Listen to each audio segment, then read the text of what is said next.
Austin, I did watch the Scottish Parliament. I watched the debates and it got quite feisty.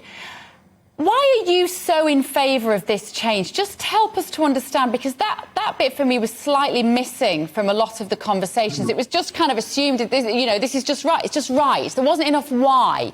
Given that a young person can make such a life-changing decision without medical advice, without a diagnosis of gender dysphoria, just help us understand why you need this. Yeah, I mean, I believe that a big part of the debate was a lot of issues were being debated that actually weren't part of it, and I think that there was a lot of misunderstandings about what this legislation actually does. So, for example, anyone can live the gender that they so choose to live at any age. There is no restriction on that at all. People can change their names and documents for banks and passports right now without any change in the legislation. What this done was it allows people to change the sex on their birth certificate, so that if, very sadly, someone passes away, it means that they're not going to be misgendered at their funeral or on their death certificate. So in reality, I don't see why we would want to oppose that, but a lot of people that were campaigning against the bill were talking a lot about access to female spaces and saying that predators were going to use this legislation to make it easier. All of those things are covered right now with the legislation in the Equality Act of 2010. So this legislation doesn't change any of that. Okay. I mean, critics have argued that it will fundamentally alter who can access women-only services, leave them vulnerable to be abused by, predatory male offenders. So do you accept that? You don't accept that as a potential risk? That's already a risk, right? And right now, and as that's how the law will be, is that when it comes to single-sex spaces, organisations will make those determinations on a case-by-case basis. And that is the right thing to do. I mean, one of the things that we should recognise is, one, it is against the law to present yourself as a gender that you are not. And you would be further breaking the law if you were to try and use gender recognition a certificate in order to pursue crimes. These are things that could have already been done by people, but it's just not the reality on the ground. And for me, this legislation was about being kind and actually taking away a lot of the stigma and a lot of the kind of, a lot of the cold process that people have to go through when they're just looking to make a simple change on their birth certificate.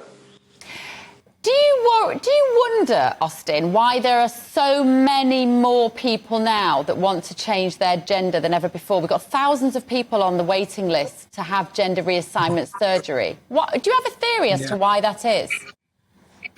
I don't think there's any more people today than what there was in the past. I believe now we thankfully have a social environment where people are able to be open and honest about who they are. The exact same thing could have been said about gay people. There's more gay people now than what there were in the past. Well, not really. There's always been the same amount of gay people, probably around 3-4% of the population.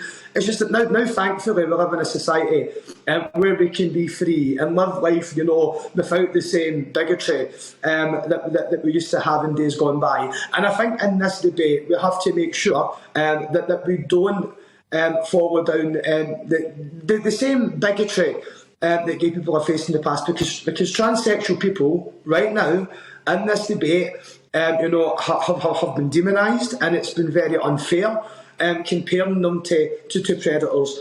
I mean, that is just not the case at all, and I find it deeply offensive.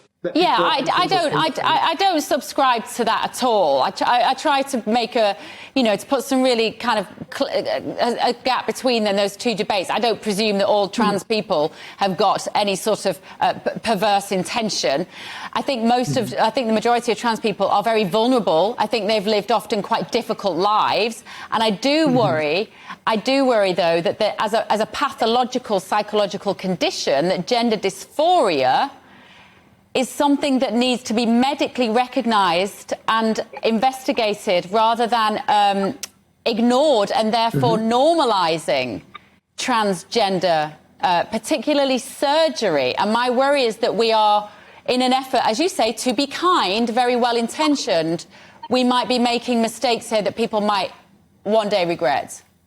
Yeah, I will absolutely, just correct something there. Bev, when I was saying about what people have been saying about comparing trans people to predators, I'm just talking about the general debate. And so many people who've been against the legislation have said some really, really awful things. Now, in terms of what it is that you've said there, I mean, when people are, are going to be applying for, for surgery, if that's the option that people choose to go down.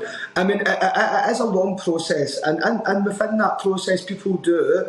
Have counselling and things like that as well. In order to make sure, that they understand the process that they're going down, that they do understand, the seriousness of these things. So, but again, although I totally understand what you said there, and it is a valid point, that's not something that would be governed by this legislation. That's a process that's already in place, and it takes far too long actually.